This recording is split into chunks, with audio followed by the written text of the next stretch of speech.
जय श्री कृष्ण साथियों। महाभारत को पंचम वेद कहा गया है। यह ग्रंथ हमारे देश के मन प्राण में बसा हुआ है। यह भारत की राष्ट्रीय गाथा है।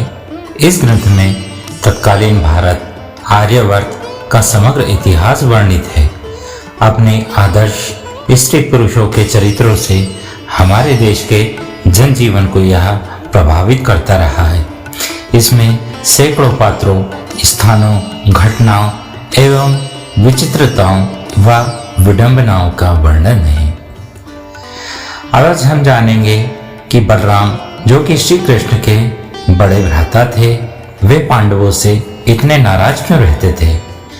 पांडव संपूर्ण धार्मिक थे। इसका सबसे बड़ा प्रमाण ही यही है कि श्री कृष्ण उनके पक्ष में थे, फिर बलराम उनके विरोध में क्यों थे। यह रहस्य हर किसी को पता नहीं है। वास्तव में इस प्रश्न का उत्तर मनोविज्ञान में है, किंतु हमें इसके लिए श्री कृष्ण और बलराम को मानव रूप में देखना होगा, न कि भगवान नारायण श्री विष्णु और शेषनाग के अवतार के रूप में। भक्तों, आपने एक कहावत सुनी होगी, घर का जोगी जोग ना, आन गांव का सिद्ध। अर्थात महान व्यक्तियों को भी उनके परिवार में कभी भी उचित सम्मान नहीं मिलता। श्री कृष्ण अपने समय के द्वापर युग के महानतम पुरुष थे। वे बौद्धिक, नैतिक, शारीरिक बल, तपोबल, पराक्रम में अतुलनीय थे। सारा संसार उन्हें ईश्वर के सदृश पूजने लगा था, जो आज भी पूजे जा रहे हैं। किंतु उनके अपने ही परिवार, वंश, राज्य में ही उनका सर्वाधिक अपमान व अवहेलना हुई। यदुवंश और द्वारका नगर के नाश का यही एकमात्र कारण है। इसी कारण श्री कृष्ण ने भारत के सम्राट पद के लिए युधिष्ठिर को चुना और 2 बार सम्राट बनाया। उन्होंने अपने परिवार और यदुवंश की उद्दंडता को देखकर ही ऐसा किया। बलराम, बलभद्र, बलदाऊ, संकर्षण आदि कई नामों से विख्यात थे। ये श्री कृष्ण के सबसे अच्छे भाई और सहायक रहे हैं, किंतु थे तो ये श्री कृष्ण के अग्रज यानी बड़े भाई। बचपन से ही ये स्वयं भी बहुत महान व्यक्तित्व होते हुए भी स्वयं को कृष्ण के पराक्रम, कौशल, ज्ञान, मोहक छवि, बल, विक्रम आदि सभी प्रमुख गुणों के सम्मुख बौना पाते थे। ये कुछ भी करें पर कृष्ण की छाया से निकल नहीं पाते थे। श्री कृष्ण ने भी कभी भी इनको अपमानित नहीं किया और ना ही नीचा दिखाया। ये भी अपने अनुज छोटे भाई कृष्ण को बहुत प्रेम करते थे, पर मन में एक कुंठा थी।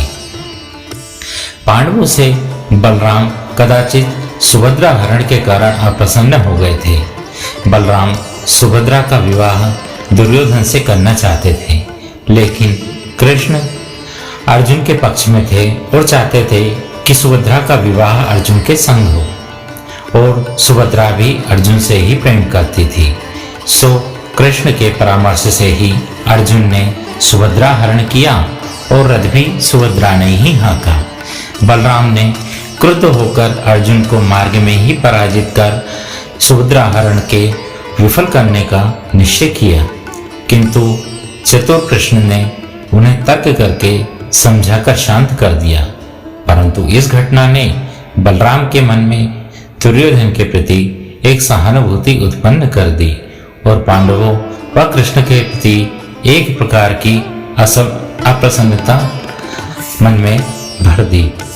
इन सब कारणों ने बलराम को दुर्योधन का समर्थक और पांडव विरोधी बना दिया। यदुवंश अपने वैभव और शक्ति के चरम पर था और इसका भोग कर रहा था। वो तो कृष्ण बलराम का ही अंकुश था, अन्यथा यदुकुल के लोग भोगी, विलासी, अधर्मी हो गए थे। महाभारत में कुरुक्षेत्र के धर्म युद्ध में अधिकांश यदुवंशी भाग नहीं लेना चाहते थे। भाग्य से उन्हें बलराम का नेतृत्व मिला और कुंठित बलराम ने वर्षों की भड़ास निकालते हुए युद्ध की घड़ी में पांडवों का पक्ष लेने से मना कर दिया और कृष्ण को भी शस्त्र धारण न करने की प्रतिज्ञा करने को बाध्य कर दिया। बाकी महाभारत युद्ध की विस्तृत कथा तो आप सभी जानते ही हैं। तो भक्तों, अब आप जान गए होंगे कि बलदाऊ यानी बलराम पांडवों से हमेशा नाराज क्यों रहते थे। आपको निश्चित ही यह प्रसंग अद्भुत और रोचक लगा होगा। तो भक्तों, चलिए प्रेम से बोलते हैं जय जय श्री कृष्ण।